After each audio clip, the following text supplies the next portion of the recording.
De parler comme ça en français, des choses un peu intimes, on va dire, ça fait très longtemps que je ne l'ai pas fait. Oui. Bonjour à tous, c'est Elodie. Alors récemment j'ai regardé l'animation qui s'appelle Soul de Pixar Disney. Je sais pas si quelqu'un d'entre vous a déjà vu ce film. Si oui, partagez-moi vos avis perso dans le commentaire. Ce que vous avez ressenti, ce que vous avez pensé après avoir vu ce film. Comme les films par exemple comme Vice Versa ou Coco, c'était mes meilleurs films. Enfin, c'était un de mes meilleurs films, mes films préférés. Donc voilà pourquoi je comptais aussi sur ce nouveau film Soul. Et comme d'habitude, Pixar et Disney ont réussi à transmettre leur message et ils ont bien su comment s'y prendre. Des questions comme quel est le but de la vie? Pourquoi vit-on? Quelle serait une vie qui mériterait d'être vécue, par exemple? À ces questions qui peuvent parfois nous agacer, vous voyez. Ce film ne raconte pas des histoires, enfin, nous donne pas les bonnes réponses en disant réussissez votre vie, vous devez atteindre vos objectifs, etc. Mais au contraire, il nous dit de découvrir les petits trésors cachés dans notre vie quotidienne, pardon, de savoir jouir de chaque moment de la vie. Et il nous pose la question suivante: es-tu prête à jouir de ton quotidien tel qu'il est à présent? En fait, après avoir regardé ce film, je sais pas, une sorte de tristesse m'a envahi et c'était bizarre, je ne savais pas d'où ça venait. Après un temps de discussion avec mon mari, j'ai pu constater qu'en ce moment, mon quotidien, tel qu'il était, n'était pas, enfin, ne pouvait pas être l'objet de la jouissance, mais au contraire, c'était ce qui me faisait mal. Enfin, c'est pourquoi le message du film, au lieu de me consoler, il m'a rendu triste.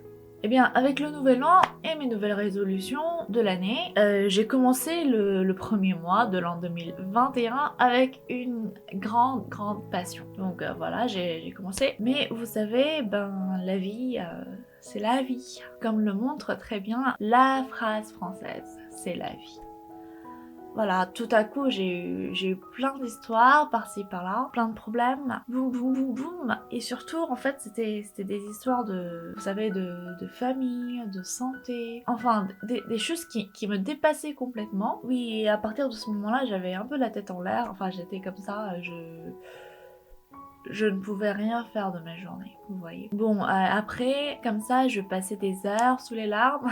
Et la raison pour laquelle, finalement, que j'avais autant de mal à vivre normalement en ce moment, c'était justement parce que je n'avais pas accepté ces histoires à rentrer dans mon quotidien. C'est-à-dire, je pensais au contraire que ces choses-là, ces problèmes-là, étaient en train de gâcher ma vie quotidienne. Donc, en s'éloignant de cette réalité, de mes vrais problèmes, et bien je m'éloignais aussi de mon quotidien. Mais alors après, je me suis dit que peut-être il faut essayer d'accepter ce qui me fait le plus mal, ce qui est le point le plus vulnérable de ma vie, enfin de ma part, et accepter que tous ces problèmes faisaient partie en fait de mon quotidien, mais aussi de ma vie tout simplement. Oui, que c'était la vie, que c'est la vie. Voilà, qui aurait une vie sans douleur? Et vraiment, en fait, il y a quelques jours, j'ai vu des proches et j'ai encore pensé ce jour-là à la même chose. Au fond, chacun a son histoire douloureuse dans sa vie que personne n'aurait jamais pu imaginer, quoi. Mais c'est en fin de compte ces histoires qui ont nourri leur vie jusqu'à les faire fleurir jusqu'à maintenant. Bon, un peu paradoxal, mais j'ai trouvé ça très beau. Comment dire? Chacune de leur vie me semblait vraiment belle. Oui. Donc en fait, je voulais faire plutôt des vidéos comme un vlog d'un pré-étudiant de l'école de l'interprétariat. Et j'ai aussi pris beaucoup de vidéos pour faire cette vidéo YouTube, mais j'arrivais pas à finir mon script, ni à commencer à faire le montage.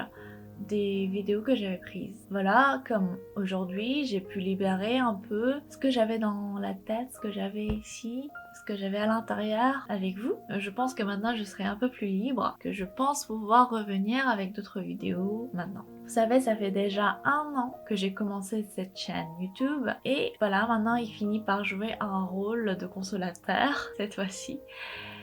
Et j'aimerais aussi que cette vidéo pourra aussi consoler d'autres personnes qui la regarderont.